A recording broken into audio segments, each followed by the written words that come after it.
Hi friends, চলে এসেছি আজকে দারুণ একটা রেসিপি নিয়ে, কাঁকরোলের বড়া। ভিডিওটা প্লিজ প্লিজ প্লিজ পুরোটা দেখো, আশা করি তোমাদের ভালো লাগবে। আর আমার ভিডিওটা যদি তোমাদের ভালো লেগে থাকে তাহলে আমার চ্যানেলটাকে প্লিজ সাবস্ক্রাইব করো, আর আমার ভিডিওটাকে লাইক করো, আর অনেক অনেক অনেক শেয়ার করো। তো আর দেরি না করে চলো যাওয়া যাক রান্নায়। আমি প্রথমে কাঁকরোলগুলোকে ভালো করে ধুয়ে সামনে পেছনে কেটে হাফ করে নিয়েছি। এবার আমি চামচের সাহায্যে এর মাঝখানের যে এই মাংসটা আছে এটাকে কেটে আলাদা করে নেব।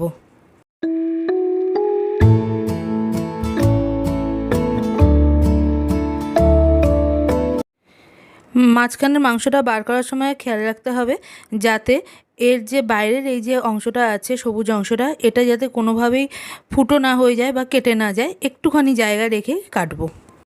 তো এইভাবেই আমি বাকিগুলোও করে নেব। তো সব কটা করে নিয়ে আমি ফিরে আসছি। তো দেখো, আমি সব কটাকে কেটে নিয়েছি, ভেতরগুলো এরকমভাবে ছাড়িয়ে নিয়েছি, আর বাইরেরগুলো দেখতে খোলাগুলো ঠিক এরকম হবে। তো এবার আমি চলে যাব নেক্সট প্রসেসে। তো এবারে আমি কেটে রাখা কাঁকরোলের খোলাগুলোকে এক কড়াই জলের মধ্যে দিয়ে দিলাম। একই সাথে আমি এখানে 1 চামচ লবণ অ্যাড করলাম। এবার পুরো জিনিসটাকে আমি ঢাকা চাপা দিয়ে সেদ্ধ হতে দেবো। তো ফিরে আসছি সেদ্ধ হওয়ার পরে। আমি মোটামুটি 15 মিনিট পরে ফিরে এসেছি। এবার আমি একবার চেক করে নেবো এগুলো সেদ্ধ হয়েছে কি না। তার জন্য আমি কাঁটা চামচের ব্যবহার করে এগুলোকে একবার দাবিয়ে দেখে নেব। দেখো, খুব সুন্দরভাবে কাঁটা চামচটা দেবে যাচ্ছে, তার মানে এগুলো সেদ্ধ হয়ে গেছে, কালারটাও চেঞ্জ হয়ে গেছে। এবার আমি এটাকে ইন্ডাকশান থেকে নামিয়ে নেব, আর এটাকে ঠান্ডা জলে চুবিয়ে রেখে দেবো ঠান্ডা হওয়ার জন্য। একই সাথে আমি চলে যাব নেক্সট প্রসেসে। এবার আমি একটা কড়াইতে অল্প পরিমাণে সাদা তেল নিয়ে নিলাম।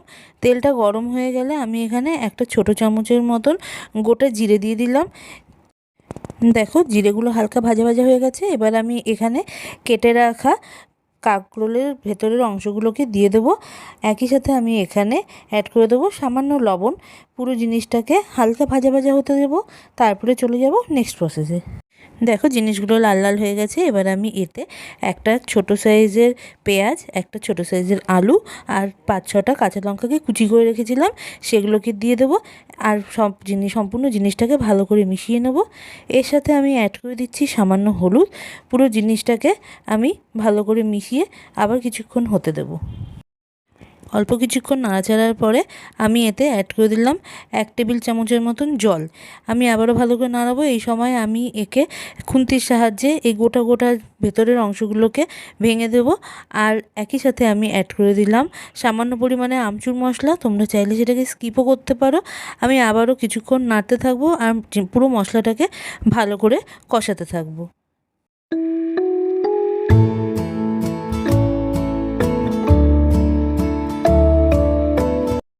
দেখো, মশলাটা মোটামুটি কষে এসেছে। এবার আমি আঁচ কমিয়ে দিয়ে একে ঢাকা চাপা দিয়ে কিছুক্ষণের জন্য হতে দেবো। তো ফিরে আসছি আমি মোটামুটি 2 থেকে 3 মিনিট পর। তো আমি মোটামুটি 2 মিনিট পরে ফিরে আসলাম। দেখো, খুব ভালো মতন মজে গেছে, পুরো মশলাটা বেশ নরম নরম হয়ে গেছে। এবার আমি গোটা পুরটাকে হাই ফ্লেমে আরও 2 থেকে 3 মিনিটের মতো কষাবো। পুরোটা কষানো হয়ে গেলে তারপরে আমি ইন্ডাকশানটা বন্ধ করে এই পুরটাকে ঠান্ডা হতে দেবো। ততক্ষণে আমি চলে যাব নেক্সট প্রসেসে। তো বন্ধুরা, আমি এখানে একটা খালি বাটির মধ্যে 4 টেবিল চামচের মতন বেসন নিয়ে নিচ্ছি। তোমরা তোমাদের পরিমাণ হিসাবে বেসনটা নেবে। একই সাথে আমি এখানে অ্যাড করে দিচ্ছি 1 চামচ লবণ, সামান্য পরিমাণ হলুদ, আর 1 চিমটে বেকিং পাউডার। এবার আমি পুরো জিনিসটাকে ভালো করে মিশিয়ে নিয়ে অল্প অল্প করে জল অ্যাড করে একটা স্মুথ ব্যাটার তৈরি করে নিচ্ছি। তো দেখো বন্ধুরা, ব্যাটারের ঘনত্বটা ঠিক এরকম হবে, না খুব বেশি ঘন না খুব বেশি পাতলা, একদম মিডিয়াম টাইপের ঘনত্ব হবে। এবার আমি চলে যাব নেক্সট প্রসেসে। তো দেখো, এপাশে আমার পুরটাও ঠান্ডা হয়ে গেছে। একই সাথে যে কাঁকরোলগুলোর খোলাগুলো আমি সেদ্ধ করে রেখেছিলাম সেগুলোও ঠান্ডা হয়ে গেছে। এবার আমি এগুলোকে পুরটা ভরে নেবো প্রত্যেকটা কাঁকরোলের খোলার মধ্যে। ঠিক এরকমভাবে, খুব বেশি ঠুসে ঠুসে না, আবার একদম কম না, মোটামুটি ভরে ভরে ভরে ভরে কাঁকরোলের পুরগুলো ভরবো। এভাবেই আমি বাদ বাকি কাঁকরোলগুলোতেও পুরগুলো ভরে নেব। তো দেখো, সবকটা কাঁকরোলের পুরগুলো ভরা হয়ে গেছে। এবার আমি চলে যাব নেক্সট প্রসেসে। তো আমি এখানে সেম কড়াইটাই ব্যবহার করছি। এতে আমি আবার তেল অ্যাড করব। এই সময় তেলটা আমি সামান্য বেশি পরিমাণে অ্যাড করব। তেলটা গরম হয়ে গেলে আমি কাঁকরোলগুলোকে ভাজতে দেবো। এ কারণে আমি ফেটিয়ে রাখা বেসনটা নিয়ে নিলাম। এবার কাঁকরোলগুলোকে বেসনের মধ্যে ভালো করে চুবিয়ে নিলাম। এইবারে এই বেসন মাখা কাঁকরোলটাকে গরম তেলের মধ্যে আমি জাস্ট এইভাবে উল্টো করে দিয়ে দেবো।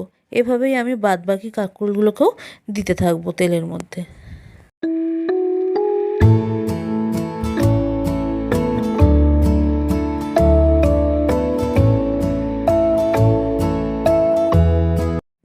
কাঁকরোলগুলো যতক্ষণ পর্যন্ত না একটা পাশ কমপ্লিট ভাজা হচ্ছে ততক্ষণ আমি এটাকে উল্টানোর চেষ্টা করব না।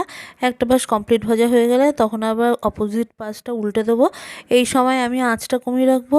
মিডিয়াম হাই ফ্লেমে আমি পুরো জিনিসটাকে ভেজে নেব। তো দেখো বন্ধুরা, কাঁকরোলগুলোর দুটো পাশই খুব ভালো মতন ভাজা হয়ে গেছে। এবার আমি এগুলোকে তুলে নেব। এভাবেই আমি বাদবাকিগুলো ভেজে নেব। তো ফিরে আসছি পুরো জিনিসটাকে ভেজে সার্ভিং প্লেটে নিয়ে। তো দেখো বন্ধুরা, তৈরি হয়ে গেছে কাঁকরোলের বড়া। জিনিসটা দেখতেই দেখছো কতটা ইয়াম্মি টেস্টি লাগছে, খেতেও দারুণ হয়।